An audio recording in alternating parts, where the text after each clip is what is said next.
Hello, I'm Nannette Nocon. In the next edition of It's About Money, my guest will be Paul Celuch, and he is the co-founder and co-owner of CA Plus, College Assistance Plus.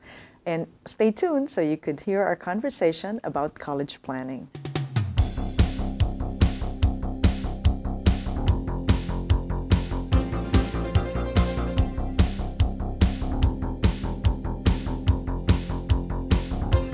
Hello and welcome to another edition of It's About Money. I'm Nannette Nocon and thank you for joining us. I'm delighted to have our guest to be Paul Celuch, who co-founded and owns CA Plus, which is College Assistance Plus. Great to be here, Nannette. I'm so happy because so many people have so many questions about college planning. Let's talk about the qualifications for college planning. People say, oh, I don't want to apply, you make too much money, you have too much money. Can you help me dispel some of that myth? Sure, and as you say, the prevailing wisdom is sometimes very false. We find, and we've been doing this for about 8.5 years now, we find that there's really no qualifications as far as financial assets or resources. There's always money, but it takes a strategy, and that's where we think we come in. We develop a strategy. We have a lot of information on 3,000 colleges, and we try to match up the student with the college, depending on academic skill set and financial resources of the family.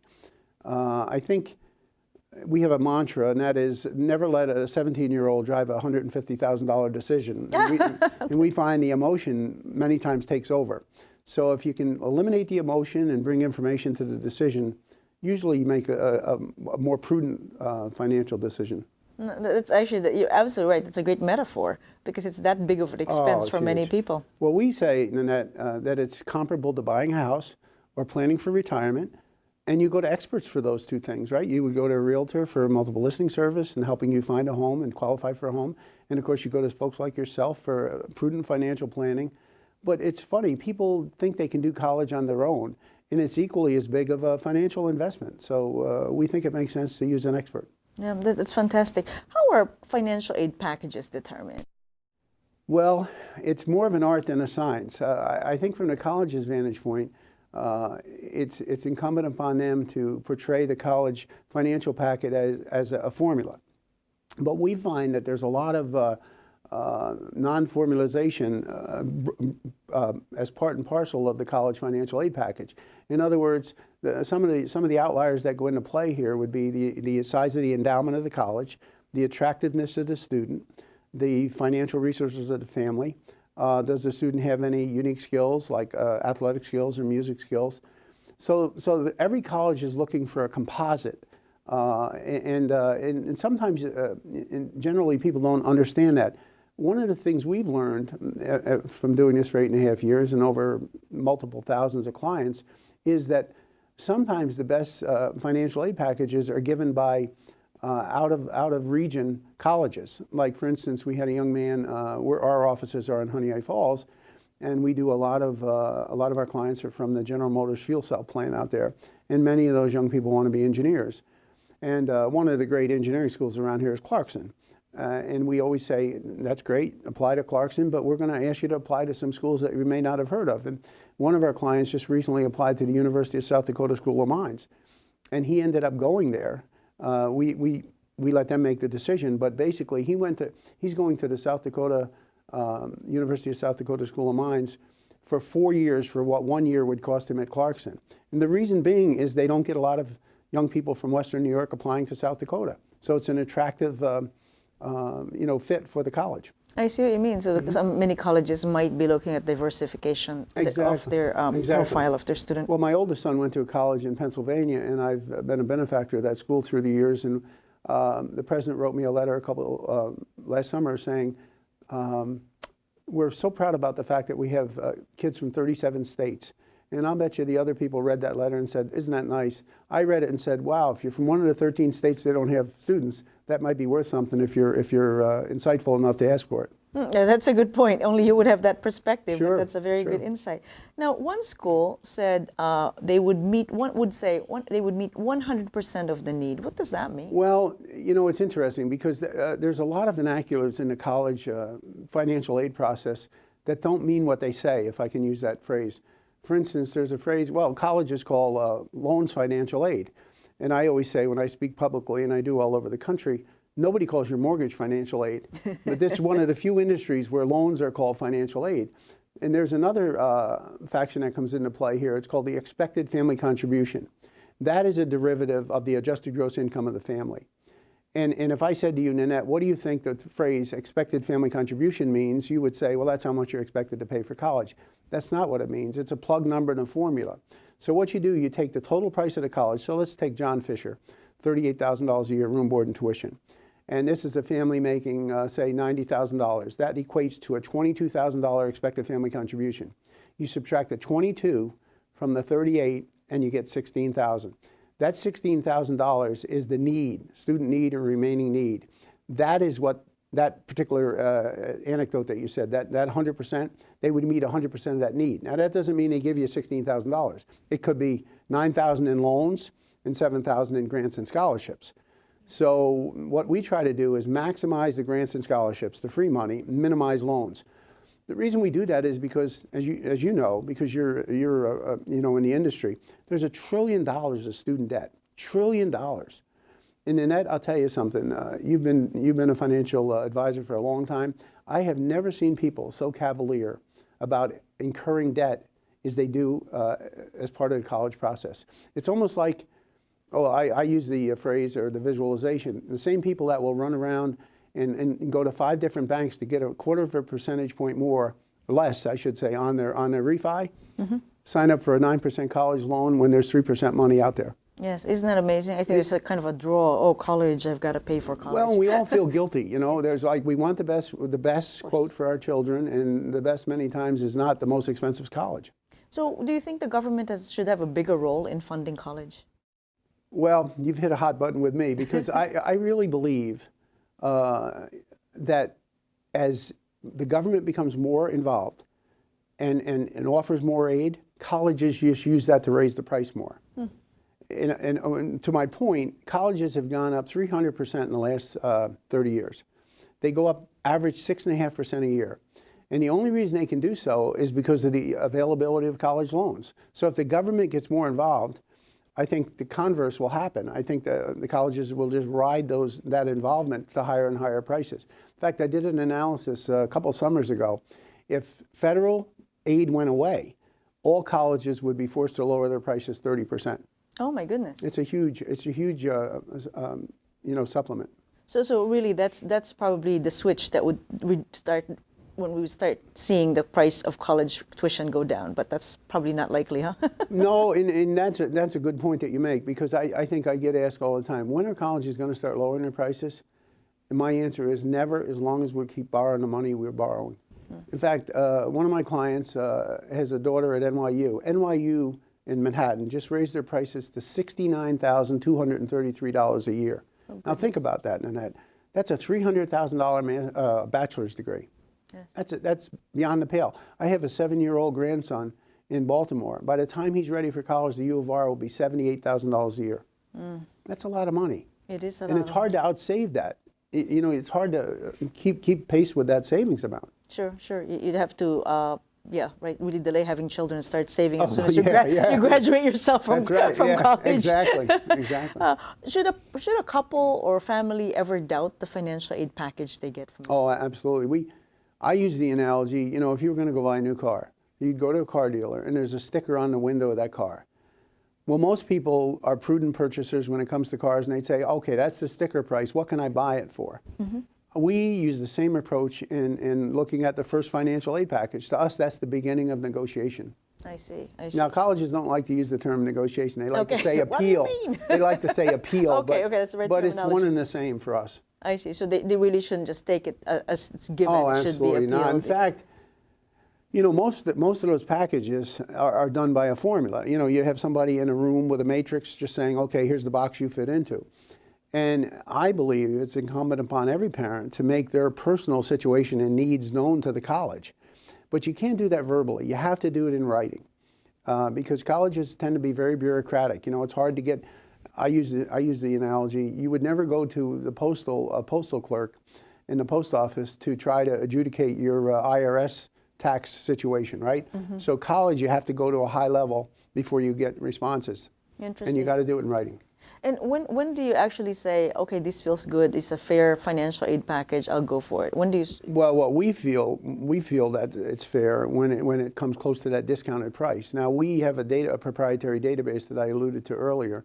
That database allows us to identify and track the discounted prices of over 3,000 colleges. So if you don't know the discounted price, it's almost, again, using the car analogy, most prudent buyers would go on the internet and look at what the dealer paid for the car before they go and negotiate the price, or attempt to negotiate the price. And we think that gives our consumers and our clients a big leg up on the decision. Nice. Yeah, that's great. It's nice that there's no other that I know of organization that has that kind of proprietary. We've been in business 8.5 years, and I don't know anybody that does what we do. Yeah. I haven't found anybody, and you've heard me speak. We come at this which we think is the right way to approach it. This is a big business decision. Try to take the emotion out. Now, that's almost impossible to do with 17 or 18-year-old young people. But the more you can take the emotion out of the decision and make it a big business decision, just like you would for a house or retirement, we think that's the way good decisions are made.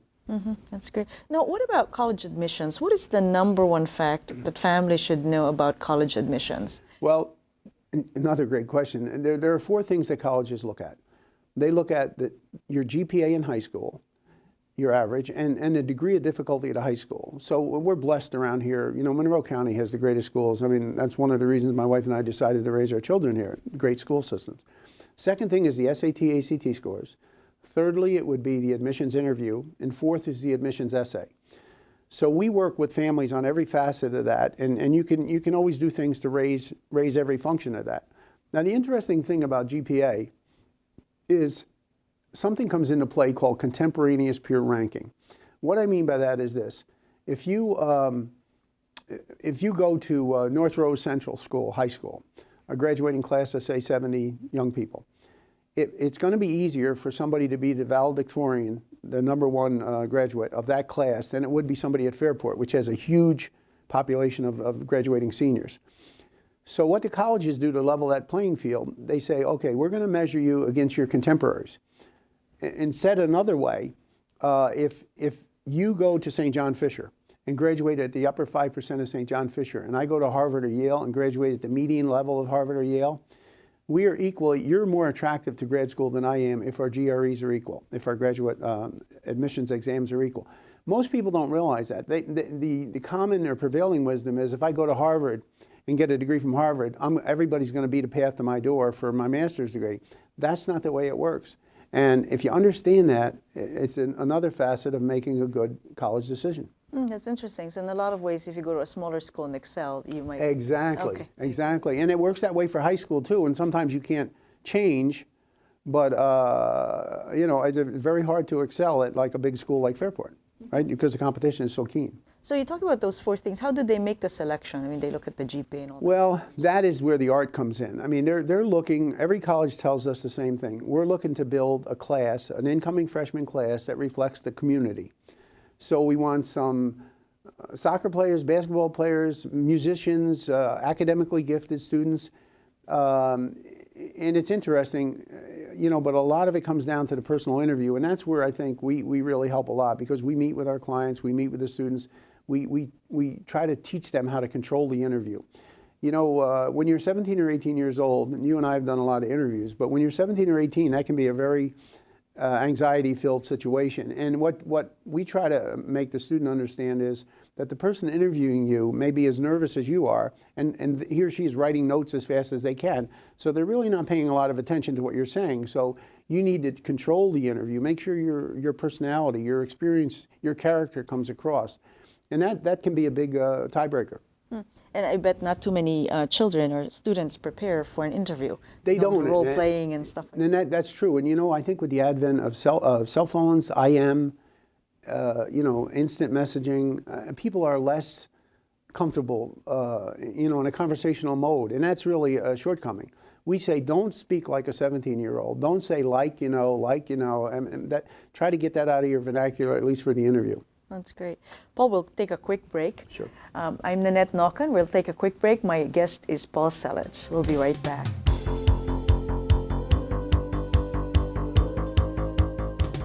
Things can come and go quickly these days. But one thing has been sure and steady, and if you haven't noticed, it's been on the air for over 10 years now. Nannette Nocon has been a Rochester Public Access television fixture. With her highly accredited financial background, viewers are sure to learn some tips of the trade. Her show, It's About Money, has been educating, informing, entertaining, and inspiring viewers since 1996. She and her guests have been giving valuable advice on how to invest, spend, and save your hard-earned money. And who's not interested in money? So tune into your public access station for a new monthly episode of It's About Money for Rochester's finest in finance.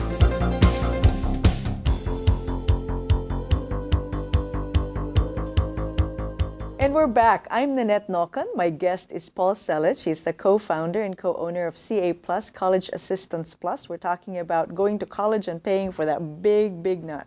Anyways, thank you for joining us. It's really been a pleasure having you here. My pleasure, Nannette. Thank you. So let's talk about what you do. I mean, I've asked you about a number of questions about, preparing for college. I have other questions to ask, but tell me about what you do and what the role is of CA Plus. Sure. Well, again, if I don't like to use that phrase mission statement, but if we have a mission statement, it's how do we get our clients and our students to the schools of their choice for the lowest out-of-pocket cost. And of course, we try to minimize loans because loans, I believe, are the bane of this country's existence. You know, if you think about $1 trillion in debt, that's an awful lot of debt. And we throw that number $1 trillion around in this country like it's a coffee cup. Well, it's huge, and we know it could have the potential to really impact this country economically. So what we do, we look at the student both financially, the family financially, and the student academically. And then we homogenize those two inputs. We do it electronically, and we then put that information in our database. We have mathematical algorithms built into the database. So we have the ability to predict what that student's financial aid package will be very accurately before they ever apply to a school or before they ever visit a school, which is even more profound. What we find the biggest mistake families make is they're on a trip to New York City and they say, let's swing by Ithaca on a fall day. Well, it's hard not to fall in love with Ithaca on a fall day, right? Absolutely. And now you've got a $55,000 a year problem you've got to try to overcome with your students. So we think by preparing the information that we have ahead of time, we can eliminate schools that don't make sense for you. I use the example, my wife and I put a new kitchen in last spring, and it would have been silly to look at granite countertops if we couldn't afford granite countertops. But many people do that with colleges. They look at $50,000 and $60,000 a year colleges, and they really don't have the budget to support that. So what we try to do is come at it both academically and financially. And we think that differentiates us from, say, guidance counselors who really can't get involved in the family's financial situation. Yeah, and it sounds like your proprietary information is very valuable. Oh, it's huge. That's a huge very resource. Valuable. Yeah. Very valuable. So many colleges tell applicants that they earn too much money for financial aid. Is that right? Well, about 30% of our clients are what you and I would call high net worth individuals. 30%. And we don't recommend that they submit any information to the college. In other words, what we want the college to do is make a determination on the student based on how attractive that student is to the college. I had an example a couple years ago. We have a franchise and I had a franchise in Columbus, Ohio, and I was out there speaking, and we went to call on one of his prospects, and it was a corporate lawyer for the Limited department store. These were high net worth people. In fact, he had made the year before he'd made $1.7 million. He had 7 car washes, so very high net worth. Sure. And his daughter, as we got into the discussion, his daughter said, well, I want to go to Notre Dame Law School. And I said, okay, why do you want to go there? And she said, well, my grandfather graduated from Notre Dame Law School, my father, I want to go there. I said, so you really want to go to Notre Dame Law School, right? And she said, yes. I said, well, how about if we look for another Catholic college that really wants you instead of Notre Dame where you're just another applicant? The upshot of all that was she went to Xavier University in Cincinnati for about $11,000 a year, room, board, and tuition. Now here's a high net worth family, so it just responds to your question about, can you make too much money? The answer is no. As long as you have a strategy to match the student up with a college, the answer is no. So it sounds to me like one of the biggest hurdle is a family or a student falling in love with the school. Absolutely. Because then they can't see all the other possibilities in terms of managing their college expenses. Well, in your own personal life as mine, that's a dangerous thing, right? If you fall in love with that house, even though it's maybe a stretch for your budget, that's not a good way to make a decision. Absolutely, absolutely. So when we talk about families that are, say, divorced. How is that looked at? Because many people say, oh, if you are dependent for the parent who makes less money, how is that looked at? Well, I'm so glad you asked that question. I just spoke last week to the divorce mediators group in Rochester, and they had some great questions about that. First of all, the number one thing that comes into consideration here is who is going to be designated as a custodial parent. Now, if this is a former a divorced couple who both still live in Brighton, let's say, whether they're married or remarried doesn't really matter. But what really matters is who takes the role of the custodial parent. Now, common wisdom is that that'll be the person who claims the student as a dependent. That's not the way it works. The way the rule and formula articulates is it's the person, the biological parent, who the student lives with for 6 months and 1 day a year. Now, if this student's in Brighton, it could be either one of them, right? I mean, they probably, as a matter of fact, they go back and forth. That can be very, very important in entering your financial information. That's, in fact, over the 8 years that we've been doing this, I've been counsel for divorce decrees and helping lawyers write the actual divorce document, because many divorces take place when the children are young, and you got another 15 years or so before college comes into play. And if you one of the things that's pretty common is we'll both pay 50% of the price of SUNY schools. Well, when that divorce decree was written 15 years ago, that may have made sense. But now you can actually go to a private school for less than you can for a SUNY school. So that may not be the most advantageous approach.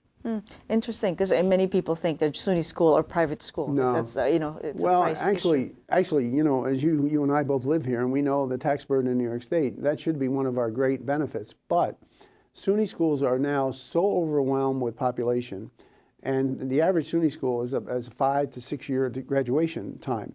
And you can get through most private colleges in 4 years. In fact, last week I was speaking in Buffalo at the University of Buffalo, and they have classes there with 300 and 400 children, or 300 and 400 students. And that doesn't make for a great learning environment. So I think a prudent parent would take a hard look at a SUNY school before they just matter of fact say that's got to be the best deal, because many times it isn't. Yeah, so there's a lot of fallacies, if you will, in terms of financing the college, based on income and all that. Oh yeah, very many. Yeah. What is one of the biggest mistakes that you've seen in terms of parents making decisions with respect to college? I think the biggest mistake I see, and I speak all over the country, we have franchises all over the country, is they only look at local colleges. And the reason that's so, Nannette, is because many times the guidance counselors have gone to a local college. So if I'm in Penfield and I'm the guidance counselor and I went to Fredonia, I say I had a good experience there, why don't you look at Fredonia as a potential college? Using that South Dakota example that I used a few minutes ago, that's the best way to look outside the box a little bit. Look beyond your comfort zone geographically. Not necessarily to go there, but to get an offer from that school, which then you can use to leverage a better deal from the school you want to go to. So it's not looking at enough schools, and it's only looking at schools within a small confined area. For instance, I told you earlier, Ithaca, every student from Central and Western New York looks at Ithaca. And there's nothing wrong with Ithaca, other than it's priced at the same price as Cornell. Sure.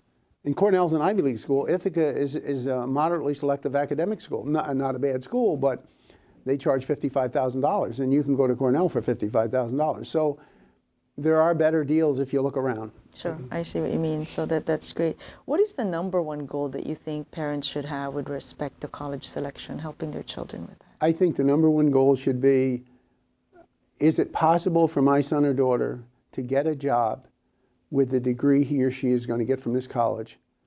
And the subset of that is, how can we get them that degree without going into huge amounts of debt? Let me just speak to the first part of that.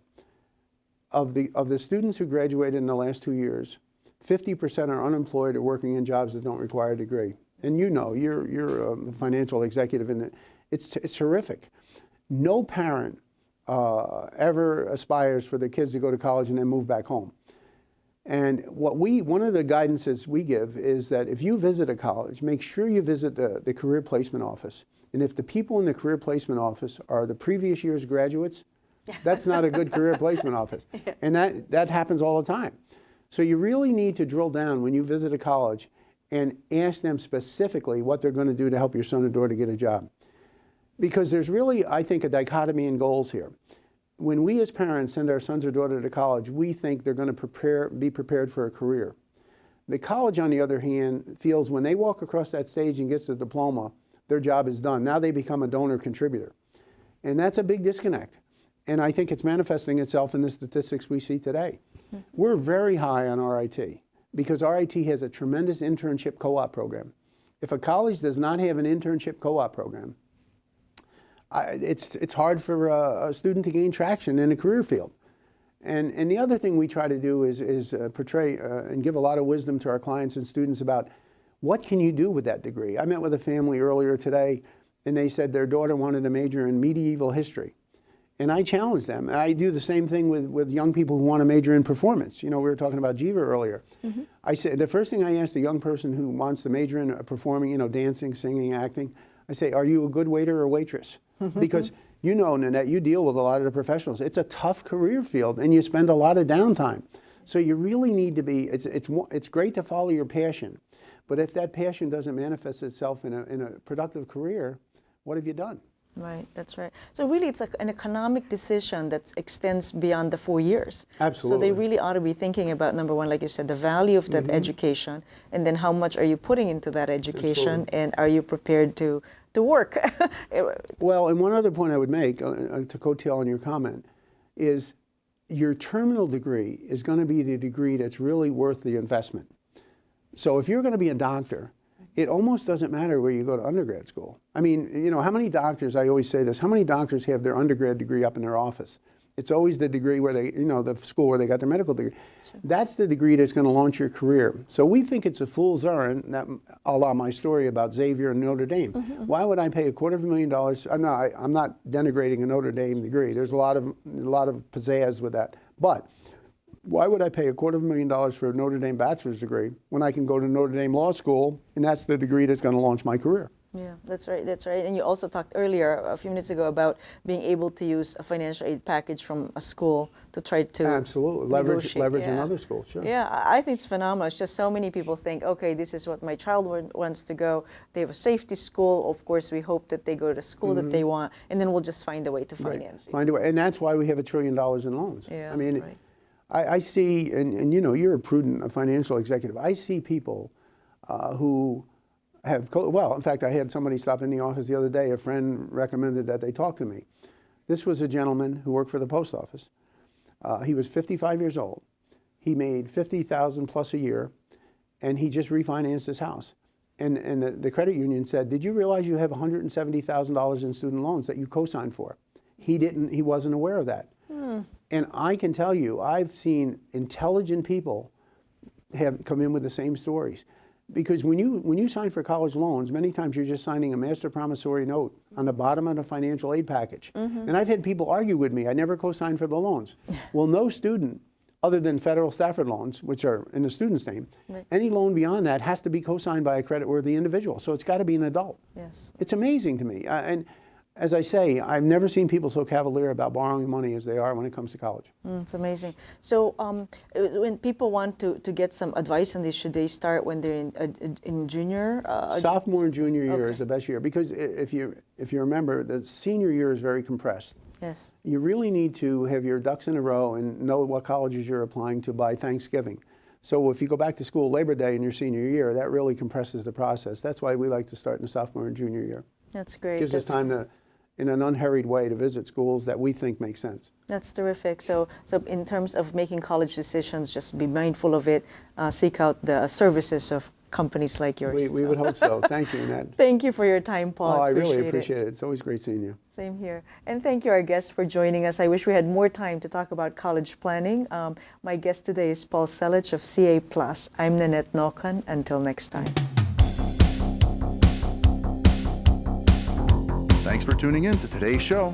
If you have any questions for It's About Money, please email Nannette at nnocon@aol.com.